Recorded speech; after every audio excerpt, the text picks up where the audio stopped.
Vince, in my estimation, has never had real competition. ECW, as hot as it got, we weren't a pimple on his ass. We were a tiny little company, and although we had a great fan base, but we still were nowhere near being able to compete on a night-to-night basis with WWF on a corporate level. WCW wasn't. TNA, although they had all the resources, never were.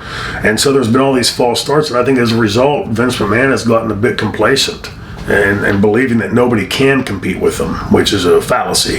And now he appears to even be bored with his own product. Yeah, at all the wrong time, right? But we were talking about this on the way up, just to take a little sidebar here. From all appearances to me, it looks like a shit idea, right? To try to start. I mean, regardless of the ratings decline and everything else, the NFL, like the movie Concussion said, still owns a day of the week.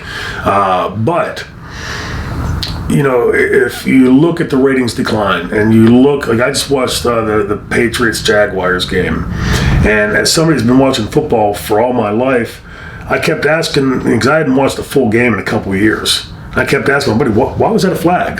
Or why was that hit against Gronkowski? Why was that a penalty? And why wasn't that a touchdown? And why'd they blow the whistle? Like, I didn't know the game anymore. I'm watching a game I've watched all my life, and I couldn't understand it. I think that the NFL has gotten so politicized. I don't know if you saw this week, they just turned down an ad from a Veterans Association and refused to run it. They wanted to buy an ad and they wouldn't sell it to them.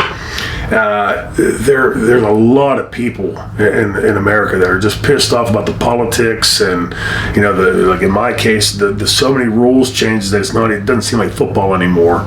That starting a new league in 2 years, if the NFL continues doing what they're doing next year and we see a similar decline, which I don't see why it would turn around, 2 years from now people might be saying Vince McMahon's a genius again.